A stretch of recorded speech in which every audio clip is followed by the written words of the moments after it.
Hi, this is Mary Ellen Bornak, instructional designer at Bucks. This presentation is to talk about how recent discoveries in neuroscience have revised the way we think about teaching and learning. Mapping of cognitive processes in the last 10 years has given us information about how we learn. This goes a long way to help us do a better job of teaching.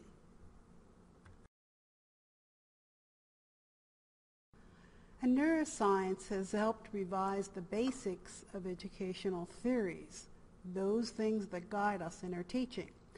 You are looking at Bloom's taxonomy, the old version and the new version. In 1956, Benjamin Bloom headed a group of educational psychologists who developed a classification of levels of intellectual behavior important in learning. During the 1990s, a new group of cognitive psychologists led by Lauren Anderson, a former student of Bloom, and they updated the taxonomy to reflect the relevance to the 21st century work. The two graphics show the revised and the original taxonomy. Note the change from nouns to verbs associated with each level. Also, the top two levels are essentially exchanged from the traditional to the new version. The new terms are defined as remembering, retrieving, recognizing, and recalling relevant knowledge from long-term memory, understanding, constructing meaning from oral, written, and graphic messages through interpreting, exemplifying, classifying, summarizing, inferring, comparing, and explaining, applying, carrying out or using a procedure through executing or implementing, analyzing, breaking material into constituent parts, determining how the parts relate to one another and to an overall structure or purpose through differentiating, organizing, and attributing, evaluating, making judgments based on criteria and standards through checking and critiquing, creating, putting elements together to form a coherent or functional whole, reorganizing elements into a new platform or structure through generating, planning, and producing. Neuroscience in this presentation is based on a webinar given recently by Professor William O'Connor, who's the head of Teaching and Learning Physiology Graduate Medical at the University of Limerick in Ireland. He studies the field and applies the research. He also does a weekly blog to share the information. In the last 10 years, neuroscientists have learned that the number of possible synapses in a brain is astronomical. No two brains are identical. You're a different person at different times and ages. So a person is a process, and that process is largely dependent on learning. Hardwire in the brain keeps you alive, but the vast majority of the brain is plastic, malleable, capable of change. Our brains are specialized. Some are fast readers, some athletic or social, or have a rapid word and visual memory. The role of a teacher is to help students to not only increase their natural aptitude, but also to learn new ones. In our lifetimes, we will be forced to use more than one aptitude to survive and flourish. Learning and thinking creatively involve the same brain regions. They occur in close proximity. Wow! Our brains evolved to find solutions and create new ways of doing things. But how do we learn? Neuroscience tells us that we learn through all of our senses. We are learning by listening, reading, seeing, or doing. And by doing, we are learning to apply the knowledge. That is one of the reasons that medical schools don't just teach textbook knowledge of a disease. Doctors must also have practical knowledge of how a disease manifests in a person. That kind of teaching identifies what is really important. It helps focus on the essentials.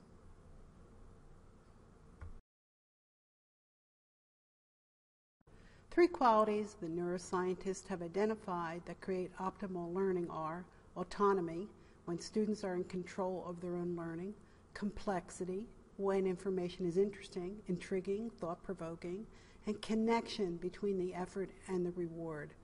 When tests inform of progress, they create a confidence that the learning is worth the effort, that is relevant to the goals. These three qualities help students reach a higher level of learning. They produce flow. That's when left and right hemispheres of the brain work together. When you lose your sense of time in an activity, that is flow. And that is an aptitude or skill that you will pursue over and over. Flow is addictive. Ask any athlete or serious learner.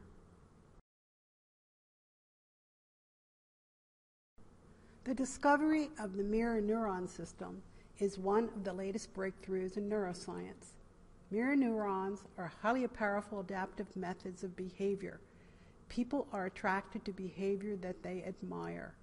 It is social contagion, like yawning. Teachers should be aware of this human tendency. The social brain of students will want to mimic behavior they admire in their teacher. When a teacher is highly motivated and passionate about their subject matter, students will mimic that behavior. On the other hand, if a teacher is monotonous, indicating a lack of real interest in a topic, that will also be contagious. This is my favorite cartoon. These findings in neuroscience are pretty disruptive when applied to education. Higher education was once immune, but now it is vulnerable to disruption. That's said by Clayton Christensen, a professor of business administration at the Harvard Business School, at a recent conference dedicated to teaching and learning.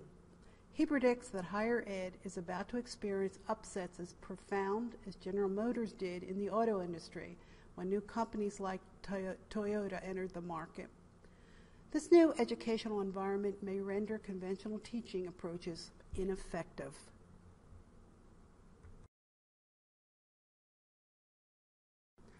Look how teaching approaches have shifted. The emphasis has moved from teaching-centered to learning-centered.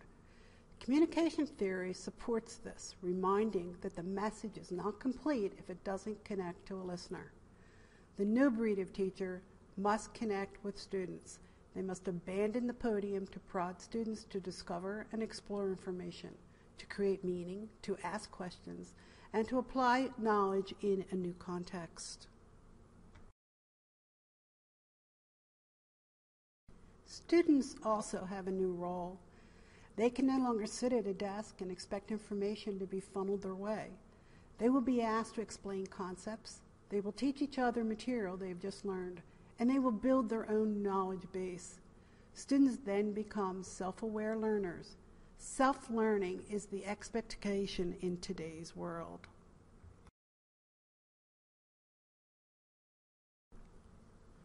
Cognitive scientists tell us that students bring a lot to the classroom. The qualities listed here, their backgrounds, are the platforms on which they build. Their innate intelligence, personal environment, prior learning, and life experiences are like filters through which they sift new information. Students struggle to find a way to fit the new information into their previous perceptions. Their brains are fitting new information into an already formed pathway, or maybe creating a new path. When any of us learn something new, we are understanding it in the new context as a novice. We learn an isolated fact or event and haven't placed it in a more encompassing context. Novices become experts when they begin to fit pieces into a whole. When students think like experts, they begin to see how the pieces fit together to form a pattern or provide an answer or solution. Here's an example. Take this painting, The Battle of Lexington by Henry Barnes Wolin. Younger students probably would explain that it depicts the shot heard round the world, and that it was the catalyst for the Massachusetts colonists to take up arms against the oppressive English army. More informed students would be aware of many other factors. They would include the emotional context, the propaganda tactic, and the motives of the colonial rebels. They see it as the spark in a powder keg, the first armed conflict in the inevitable battle between the two forces. And by the way, no one really knows who fired that first shot. This new environment calls for new weapons. Those weapons are more informed teaching skills, and those skills are not often taught in graduate school. Today's teacher must learn to create their own mechanisms for reaching students. However, we do know some of the qualities that predict success, and they are charisma, the ability to engage immediately and rapidly, love of learning, a habit of always learning, and risk-taking, the courage to change how we teach. Lecturing often gets a bad rap. Those lectures that are designed to transfer information to students who passively receive and then quickly forget the information take a drubbing. But not so fast. Even lectures can be fertile ground for learning. Christopher Sorensen, a physics professor at Kansas State University and a National Teacher of the Year, is a lecturer. As he sees it, his job is less about being an expert imparting facts and figures and more about being a salesman, convincing students that his material is worth their attention. The messenger, ironically enough, is more important than the message, he says. If the messenger is excited and passionate about what they have to say, it leaves a good impression. It stimulates students to see what all this excitement is about. By the way, Sorensen, who has taught for 34 years, still rehearses his material before each class, which probably suggests how well he delivers those lectures on Galileo. And even Michael Wesch, Associate Professor of Cultural Anthropology at Kansas State and also a National Teacher of the Year, who has traveled the country as a proponent using technology to foster active learning, says, it doesn't matter what method you use if you do not first focus on one intangible factor, the bond between professor and student.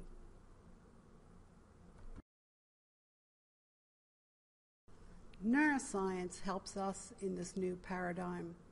Notice the recommendations involve emotion, environment, motivation, understanding, and self-awareness. It is quite different from an authoritative, punitive educational environment. That more formal atmosphere is a deprived environment that generates fear in a student, and fear is the number one guaranteed obstacle to learning.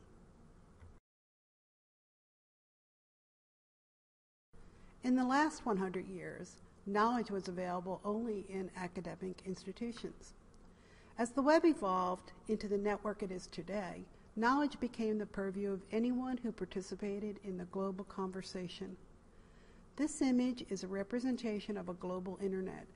Coincidentally, this network looks a lot like a brain network. The mesh of communication has transformed the web into a platform where conversations are harnessed and become collective intelligence. The web not only permits but invites assembly, breakdown, and restructuring of ideas, similar to what a learner does when breaking new intellectual ground.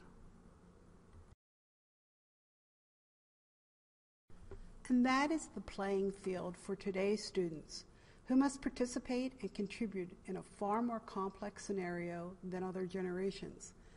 This complex playing field demands that students come armed with more savvy, a new literacy, a transliteracy that applies to information sources, value, and authenticity. Students faced with the fire hose gush of information need to know how to evaluate, integrate, and synthesize information. They must know how to use this wealth of information to solve problems. Teaching can help students sort through this information haze. By teaching students how to learn, you are helping them find what they need to problem solve.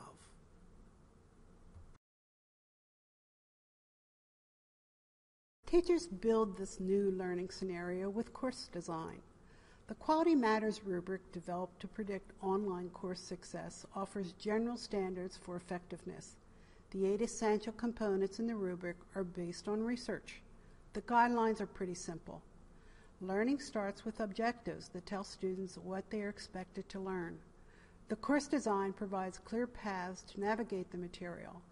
Instructions on how to use the information and the relevancy of the material are explained and linked to course goals.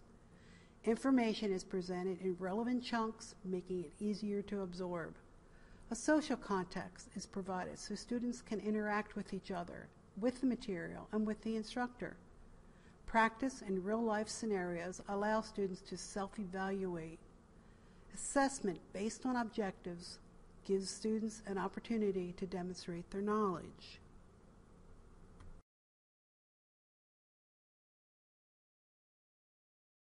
How can technology help accomplish all this? Building an online presence for any course provides a platform for instructional strategies that make use of the many new web tools and technologies. Your online course can be a place where students participate in discussion, pursue, and share ideas. Extending your classroom to the rest of the world gives meaning and connection. The suggestions on the slide are just some of the ways you can use the web and enhance your own resources and teaching strategies.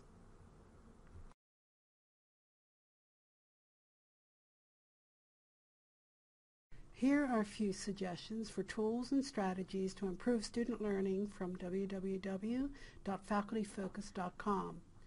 Use VoiceThread to build student engagement, Prezi and video editing programs to unleash creativity, blogging and social bookmarking to improve student learning with communication beyond the classroom. Use screencasting to save time and address multiple learning styles. Use polling and smartphones to keep students engaged. Timeline and mind mapping software will help students create organization and see patterns. Strategies to improve learning are limited only by your imagination. Use discovery assignments where students explore, share, and teach classmates, where they create conversations and compare ideas with others around the world. Create a conversation pit for questions, communication, and teamwork. Today's students spend a lot of time communicating in an online community. Why not embrace that medium for your class? We really do hold the world in the palm of our hands, and so do our students. Again, from Michael Wesch, who is still giving talks, but the titles now all include the word wonder. He says that whatever tool professors can find to conjure that curiosity and a sense of amazing possibilities is what they should use. A good teacher's point may be more inspirational than instructive. Wesch says, students and faculty have to have this sense that they can truly connect with each other. Only through that sense of connection do you have the sense of community, and that would mean the learning community.